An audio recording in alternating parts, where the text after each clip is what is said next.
Bom dia a todos, estamos começando mais um Reavados pela sua palavra. Hoje juntos vamos estudar o capítulo 28 de Atos. Então pegue sua Bíblia e vamos ver o que esses versos aqui têm para trazer para a gente. O capítulo 28 de Atos é o final do livro de Atos, contando os últimos dias da vida de Paulo. Então vamos dar uma recapitulada aqui, que ele vem trazendo alguns trechinhos para a gente ir comentando, né? Começando aqui com a ilha de Malta, né?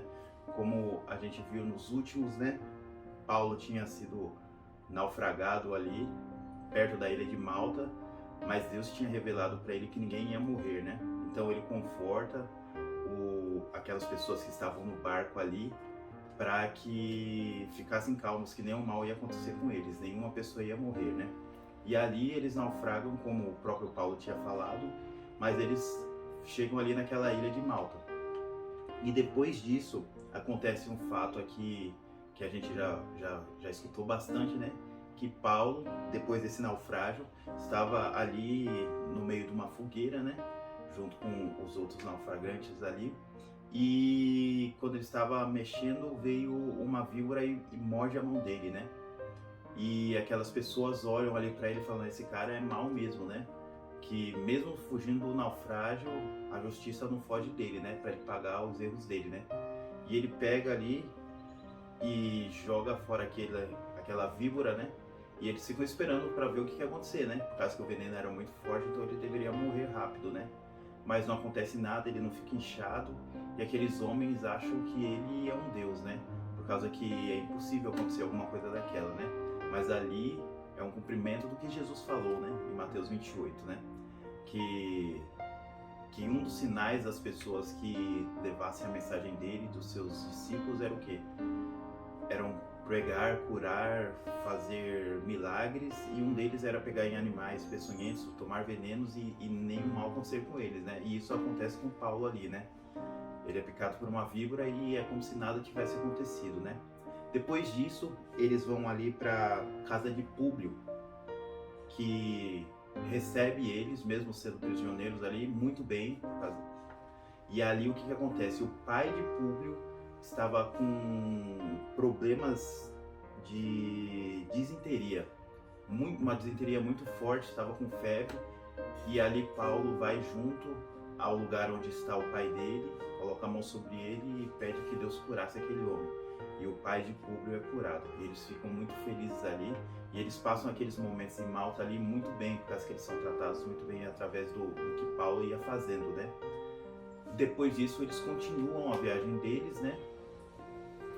Públio ajuda com um outro barco que chega ali perto, né? E eles continuam a rota deles até Roma, que era o destino de Paulo, né?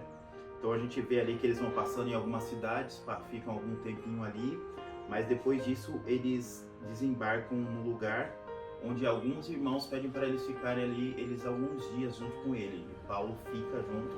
Então você vê que Paulo tinha um respeito muito grande daquelas pessoas ali, daqueles soldados, né? Que eles chegaram numa cidade e uns amigos deles pediram para ele ficar mais um pouquinho, pregasse para eles, e eles acataram aquilo. Então Paulo tinha uma autoestima com aqueles homens ali, através dos relatos da convivência que ele ia passando, né? Depois disso, nós vemos que Paulo chega a Roma, né? E quando Paulo chega a Roma, ele fica numa casa, ali como se fosse hoje uma prisão domiciliar, né? Que ele ficaria ali algum tempo, né? Até ele ser julgado ali por Nero, né? E a gente vê que várias pessoas, vários judeus vão ali e era liberado a visita deles, né? Então Paulo começa a pregar ali para muitas pessoas através do lar dele, né? Da casa dele. E ele fala com os judeus e ele fala que o problema dele ali não era com os judeus, né? E sim que a mensagem, os judeus lá de Jerusalém, que tinham um problema com ele através da mensagem que ele estava pregando, né? E eles falam que não tinha chegado nenhuma carta de Paulo para ele, dos judeus para eles, né? Falando de Paulo. Então Paulo começa a pregar ali e falar as mensagens que Deus está trazendo ali para aquelas pessoas. E não há um consenso ali com eles, né? Alguns foram influenciados através da mensagem de Paulo e outros não, né? Como a gente sempre vê nos relatos da Bíblia, né? Em Jerusalém é a mesma coisa, muitos acreditaram, mas muitos não. E Paulo fica ali naquele período de tempo, pregando através do seu lar, e tinha um soldado ali que ficava junto com ele para ir também vendo se ele está fazendo tudo certinho, né? Para eles não fugir, né? Mas aí depois a gente vê que Paulo vai pregando em Roma e no final a gente vê que ele fica prisioneiro ali durante 2 anos, né? Então, Atos acaba desse jeito, né? Falando que Paulo começa a pregar em Roma para aquelas pessoas através da casa dele, não só para judeus, mas sim para gentios também. E ele fica 2 anos preso e não fala o que acontece com Paulo, né? Assim acaba o livro de Atos, né? Contando o que acontece com os discípulos, né? Através da ida de Jesus para o céu, como foi o desenvolvimento da igreja e como foi o início da pregação mundial através daqueles homens ali que Deus escolheu, né? E termina falando com Paulo preso agora através dos relatos de Jesus, né? Que o próprio Cristo falou, né? Que se ele foi perseguido, os servos dele também seriam perseguidos, né? Agora, com fontes bíblicas, né? A gente vê que Paulo morre através de um decreto de Nero e ele é degolado ali, né? Ele é decapitado. E para eles, naquela época, isso era uma punição. Se fosse um caso hediondo, a gente vê que era igual a Cristo, né? Que era a crucifixão que os romanos faziam, né? Que era o pior tipo de morte que tinha. Então Paulo teve alguma estima, né? E ele foi decapitado para não sentir tanta dor ali, né?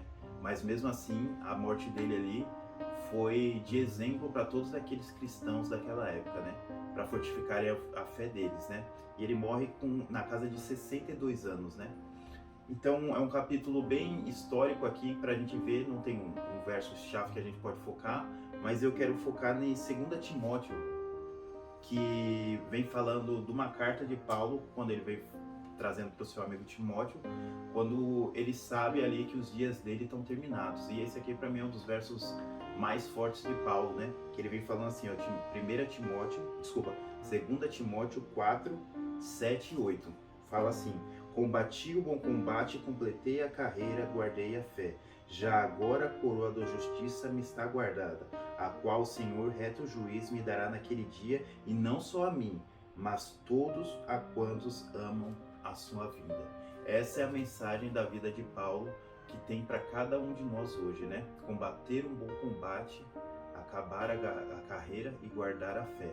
Independente de tudo que esse homem sofreu, independente do início da vida dele, né? Sendo um perseguidor de cristãos, matando muitas pessoas ali, colocando em prisões, sendo um perseguidor de Cristo, Deus transforma a vida dele. Quando Deus entra na vida de uma pessoa, ela vira um missionário. Ela combate o bom combate. E independente do que ela tenha que fazer, ela segue em frente e faz o que Deus quer. Isso que é a vida de Paulo. E é esse o exemplo que nós devemos seguir. Combater o bom combate até o fim da vida. E se for necessário, morrer pelo nome de Cristo. Que possamos seguir esse exemplo de Paulo e a cada dia mais ter fé e seguir em frente até a volta do nosso Senhor. Vamos orar? Querido Pai que estás no céu, muito obrigado por esse dia de vida que o Senhor tem nos dado. Senhor, esteja abençoando todos que estão escutando essa mensagem, abençoe a minha vida e de todos os seus filhos, que possamos a cada dia mais nos fortificar na fé do Senhor e estejamos nos preparando para a sua vinda, Pai, que possamos combater o bom combate e também ajudar outras pessoas a alcançar a salvação. É o que eu lhe peço e agradeço em nome do seu Filho amado Jesus. Amém. Que Deus abençoe a todos e um bom dia.